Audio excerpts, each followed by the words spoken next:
জায়গাও নাই তেমন একটা, ছোট একটা জায়গা পেলাম, যাক ভালো হয়েছে, মেয়েটারে নিয়ে অন্তত একটু বিনোদন করা যাবে। আসসালামু আলাইকুম ভাই।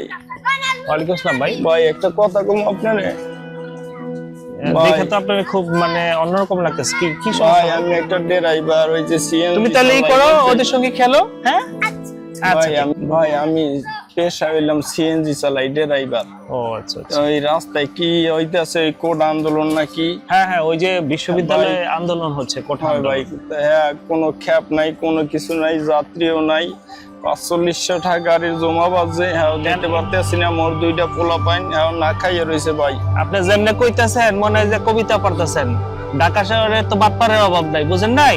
ঠিক কত আছে ধরনের তাল ভাড়া দিয়ে কত ধরনেরই করে। কিছুদিন আগে এক মহিলা বাচ্চা লয়ে বলে যাইতে পারে না বাড়িতে, এই কথা নিয়ে আমি গাড়িতে উঠে দিলাম ৫০০ টাকা দেয়া, একটু পরে দেখি যে আরেক স্টেশনে নাইমা মানে ভিক্ষা করতেছে। ভাই আমার বুঝেন নাই? ওইরকম মনে হয়, সিটার বাটপারের মতো মনে হয়। দেখে তো মোটামুটি কর্মটলোকই মনে হইতেছে। তো গাগতের তো ভালো আছে, অন্যান্য কাজ করেন। ভাই জানি তো ভাই, এইটাই ড্রাইভারি শিখছি, আর তো কিছু হি নাই ভাই। আসলে মানে অনেকের কাছে গেছি ভাই, কেউ সাহায্য করে না, সবাই কয় তারাই দেয় ভাই। আসলে মানে আমরা আসলে নিরুপায় হয়ে গেছি, এমন একটা অবস্থার মধ্যে পড়ছি। আসলে বাংলাদেশ স্বাধীন করছে, আসলে মানে স্বাধীনতা যে আসলে কে কতটুকু স্বাধীন হয়েছে এটাই আসলে অনেক সময় ভাবতে অবাক লাগে। ভাই অত আর মুই বুঝবো না, বুঝছেন? আমিও তো খেটে খাওয়া মানুষ, আমিও তো ওইরকম ওই বাচ্চাটারে নিয়ে একটু বের হইছি। আমরা তো আর বড় বড় পার্কে যাইতে পারি না, বাচ্চারে নিয়ে যে মোর দুইটা বাচ্চা ভাই না খাইয়ে রয়েছে। এখন কি করবো আসলে, আমি তো বেশি তেমন সাহায্য করতে পারবো না, তবে কিছুটা যেহেতু বাচ্চার কথা বলছে কিছুটা আপনার আমি সাহায্য করবো। এটা আল্লাহর দিকে চাইয়া ভাই।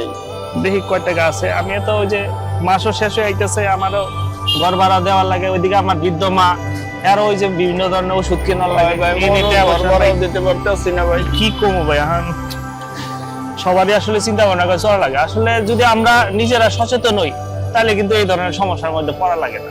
হয় ভাই, এরকম তো সবাইরই হইতে হবে ভাই। ঠিক আছে ভাই, আমি ওই যে বেশি তো দিতে পারলাম না, ১০০০ টাকা দিলাম। ভাই টাকা দেবেন আমারে? জানি আপনার হাত পাতার স্বভাব নাই, যদি হাত পাতার স্বভাব থাকতো তাহলে তো বলা মাত্র আপনি। ভাই আমার ভাই টাকা না দিয়া মোর পোলা পাইনে রে লই, মুই খামু চাউল ডাল কিনে দেন, হেইতে মুই খুশি আমু ভাই। আমি একটু ব্যস্ত আছিলাম, একটু কিনা নিলে ভালো হইতো না? ভাই আপনি যেটা মনে করেন। আচ্ছা যান ভাই, কিছু মনে করেন না, এটা সাহায্য না, এটা মনে করেন যে আমি আপনার ভাই হিসেবে আপনার আমি দিলাম, ঠিক আছে? মনে কষ্ট নিয়েন না। আসলে মানে ঢাকা শহরে অনেক বাটপারের কারণে যে কে বিপদে আছে আর কে আসলে প্রকৃত ভাবে যে বিপদে পড়ে গেছে এটা আসলে আমরা বুঝতে পারি না, যার জন্য দেখা গেল যে যারা প্রকৃত বিপদে আছে তাদেরকে আমরা বিভিন্ন সময় ইগনোর করি।